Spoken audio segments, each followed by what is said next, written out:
More Game Informer news once again, let's go. So from the time that they got to play, they found that Rise of Iron isn't as large as The Taken King. Instead, Bungie wanted to focus more on creating more enjoyable and replayable content. Quote, even though Rise of Iron isn't as large in scope as The Taken King in several ways, I think they've really doubled down on the investment game, and they're putting a lot of stuff in to keep players involved over the long term. Hopefully this means that the content that is there will be enjoyable to last long enough, because we saw what happened with The Taken King and people weren't too happy with that with just after a few months. But from what we've been able to gather from some of these Game Informer articles, it really seems like Bungie are confident with their game now. They really seem confident in where it's going, so I'm not too concerned by the fact that there's going to be less content, but what is there I'm hoping will make me want to keep coming back and replaying that content. From a previous Game Informer article, we learned that there was only going to be 5 story missions, but those are going to later span out into a bunch of different quest lines and other things to do. Less content is kind of concerning, but Bungie do seem confident, so I guess we'll just have to wait and see.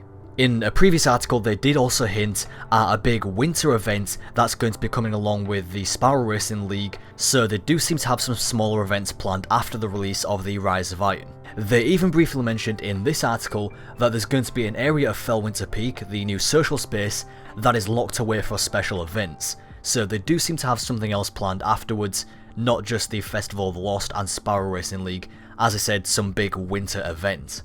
At Fellwinter Peak, Lord Saladin will also sell a new type of engram called Iron Engrams. These will drop older Year 1 and Year 2 Iron Banner armor pieces. There was no mention of old Iron Banner weapons, so I assume that these Iron Engrams are just limited to armor pieces. One of the new vendors at Fellwinter Peak, Shiro 4, will also have the Year 1 Iron Banner class items available to collect, like the Hunter Mantle of Perun, the Titan Yolda's Iron Sash, and the Warlock Fellwinter's Iron Bond. Shiro will also grant some weekly bounties that each grant a whopping 500 Vanguard rep, that's the equivalent of a Nightfall. Rise of Iron will also introduce a new or updated form of Sterling Treasure called Radiant Treasure, and these are where you can get the new ornaments from that can be used to decorate exotic weapons and armour. One example we've seen already is on the new exotic Kvostov, which now has a wooden stock and a wooden underbarrel.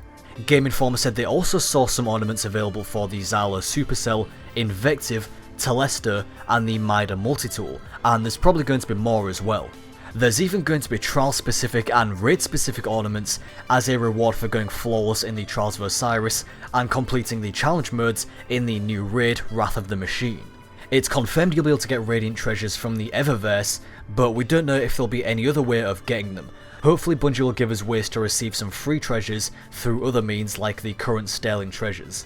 In the Plaguelands you'll find a new type of Mimic chests.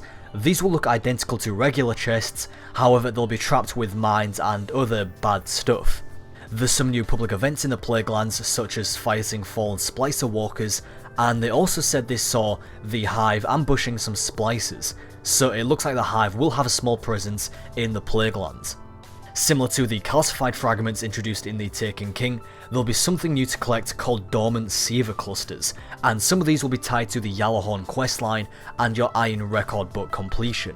As we know, there's going to be a new PvE activity called Archon's Forge, in which you'll fight waves of enemies before confronting a boss, kind of like Halo's Firefight or Horde mode from Gears of War. It's kind of a combination between Court of Oryx and Prison of Elders. Apparently if you don't kill the enemies fast enough, you can run out of time and not make it to the boss. If you die, you'll respawn outside the arena and you'll be locked out, so it's best that you let your fight team revive you. If you do manage to beat these bosses, you'll be rewarded with new Archon's Forge specific weapons and armour. Speaking of weapons and armour, it was also mentioned that Bungie will not be increasing the vault size in Rise of Iron. Not sure why, but if you're a collector, the struggle continues. The new Crucible game mode is called Supremacy, which is a lot like Call of Duty's Kill Confirm mode. When you kill an enemy, they'll drop a crest, and you must pick up these crests in order to gain points. The new strike is called Wretched Eye, which takes you through a series of old silos before facing Seaver-infected splicers. Now, whilst there is only one new strike and 2 remakes, those being the Devil's Lair and the Summoning Pits, the new Wretched Eye strike will have different paths to take and different doors will open on each playthrough, as well as different encounters. So you won't always necessarily go the same way every time you play this strike. Different doors will open each time you play. getting strike specific loot has also been made a lot easier. Now when you complete a Nightfall or a strike in a strike playlist, you'll have a chance of receiving a skeleton key. These keys can be used to open a chest that spawns after you defeat a strike boss, and these chests will drop the strike specific loot. So you'll no longer have to hope for a random drop from the boss. There'll always be a chest, and as long as you have a key, you can use the key to open that chest and get some strike specific loot. Lastly, one very cool feature that'll be coming are Golden Age lenses, and these are artifacts that can apply filters to your character's camera. So this means that you could apply a filter, turn off your character's heads up display, and walk around taking screenshots with, say, a sepia filter. Now, some of you may remember that since Destiny's launch, there was an item in the database called an antique camera, and it's never made it into the game. It's always just been in the database, the file has always been there, and so it seems like Bungie have scrapped this idea for a camera lens and replaced it with these Golden Age lenses that you can apply as an artifact. Now, in this article, they weren't too clear on how these Golden Age lenses will work, but since they are described as artifacts, I assume that this means that you're just going to have to replace whichever artifact you're using if you want to use the lens, so you will have to make a sacrifice.